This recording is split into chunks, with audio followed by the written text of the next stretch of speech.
Je m'appelle Aïssatou et je viens de Yaoundé, une ville qui pulse au rythme d'une énergie unique, où la joie de vivre se mêle parfois à des éclats de mélancolie. Ces derniers temps, mes larmes coulent plus souvent que mes rires. Une douleur profonde me ronge, un vide que je ne peux combler. Ce qui a commencé comme une broutille s'est transformé en une obsession qui consume mes jours et mes nuits. Laissez-moi vous raconter mon histoire, celle d'un amour que je n'ai pas su voir, d'une amitié trahie et d'une ville qui continue de briller, indifférente à mon chagrin. Il y a 5 mois, j'ai rencontré Étienne. À 29 ans, il avait ce sourire qui désarme et une éloquence qui vous donne envie de l'écouter pendant des heures. Il m'a courtisé avec une délicatesse obstinée, un mélange de charme et de détermination qui aurait pu faire fondre n'importe qui. Mais pas moi. À 24 ans, j'étais une jeune femme libre, débordante d'ambition, avide de vivre sans les chaînes d'une relation sérieuse. Étienne, lui, semblait vouloir plus. Il proposait des rendez-vous, des moments à deux, des instants où l'on aurait pu tisser quelque chose de vrai. Moi, je refusais encore et encore. Trop de travail, pas l'humeur, pas l'envie. Mes excuses étaient sans fin. Pourtant, il ne lâchait pas. Quand la vie me jouait des tours, factures à payer, disputes avec des amis ou simples coups de blues, c'est vers Étienne que je me tournais. Il était là, toujours. Il écoutait, conseillait, proposait même de m'aider financièrement, malgré ses moyens modestes. Mais au lieu de chérir cette présence, je jouais un jeu cruel. Je le repoussais, je le blessais avec des mots durs, comme pour tester jusqu'où il supporterait mes caprices. Je lui disais qu'il n'était pas à la hauteur, qu'il devait faire plus, qu'il ne suffisait pas dans une ville comme Yaoundé. En vérité, j'étais perdu. Je le gardais à distance, mais je ne le laissais jamais vraiment partir. Il y a 3 mois, sous la chaleur écrasante de Yaoundé, une envie soudaine m'a prise. Un plat de poulet DG bien préparé, suivi d'un sorbet pour apaiser la touffeur. Sans réfléchir, j'ai appelé Étienne. Je lui ai demandé de m'inviter à déjeuner, comme si c'était une évidence. Sa réponse m'a déstabilisé. Il n'avait pas d'argent. Sans emploi, il vivait de petits boulots, et ses poches étaient vides. Ma réaction? De la colère. Je l'ai défié, lui disant que s'il m'aimait vraiment, il trouverait un moyen. J'ai insisté, lui promettant qu'un repas serait l'occasion de se voir officiellement. C'était presque un ultimatum. 30 minutes plus tard, il m'a rappelé. Sa voix était calme, presque éteinte. Il m'a donné rendez-vous dans un restaurant réputé de Mvan. Excité, mais fidèle à mes habitudes, je n'ai pas voulu y aller seul. J'ai embarqué Nadine, ma meilleure amie, sans même prévenir Étienne. Nadine, toujours partante, a accepté sans poser de questions. Quand nous sommes arrivés, Étienne était là, assis près de la fenêtre. Sa chemise simple mais soignée, ses yeux brillants d'une émotion que je ne comprenais pas.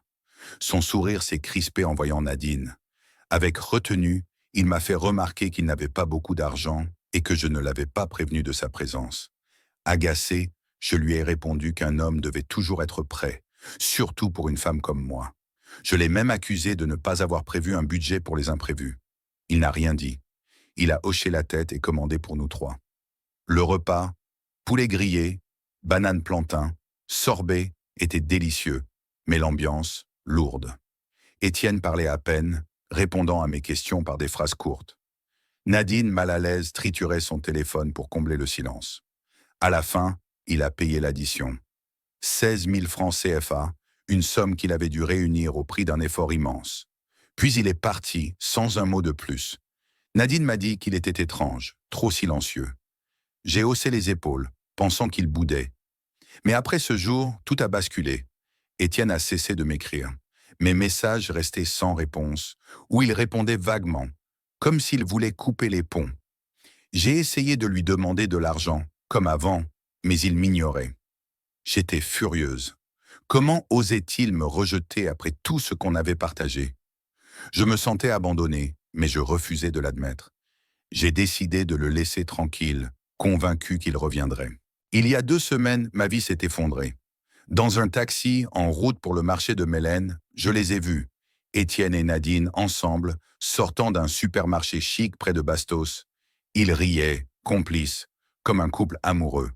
Mon cœur s'est arrêté.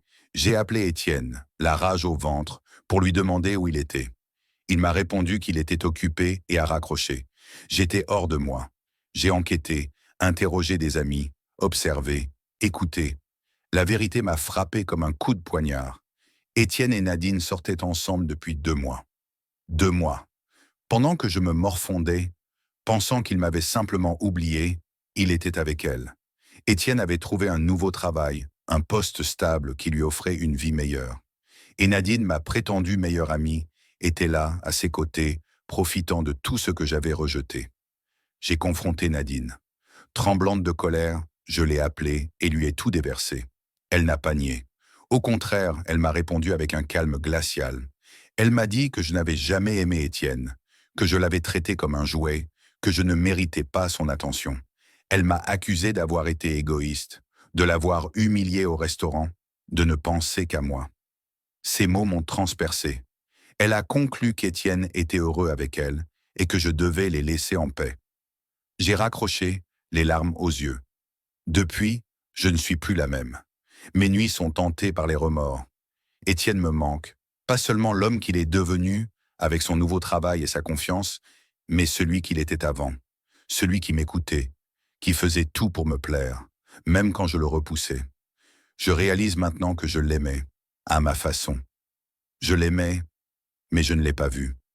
Et maintenant, il est avec elle, avec Nadine, celle que je considérais comme une sœur. Chez les Ewondo, on ne laisse pas les choses ainsi. Une part de moi crie vengeance.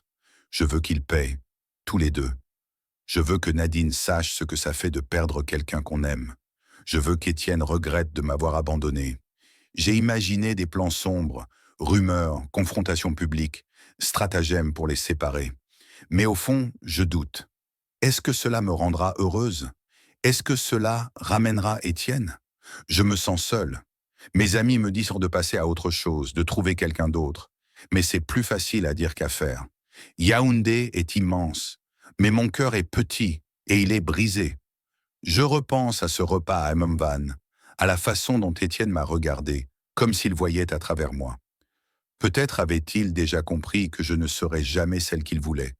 Peut-être que Nadine, avec ses silences et ses sourires discrets, lui a offert ce que je n'ai pas su donner. Je suis déchiré. Une part de moi veut se battre, reconquérir ce que j'ai perdu. Une autre me murmure de lâcher prise, de me reconstruire, de grandir. Mais je suis prisonnière d'un tourbillon de colère, de regrets et de douleur. J'ai besoin de réponses. Mon ressentiment justifie-t-il une vengeance? Nadine mérite-t-elle Étienne? Et moi, étais-je à sa hauteur? Je suis Aïssatou, et voici mon histoire. Un cœur brisé dans une ville qui ne s'arrête jamais. Une amitié trahie et une question qui me hante. Comment guérir d'un amour qu'on n'a pas su aimer? Secret partagé. À la prochaine pour une autre confidence.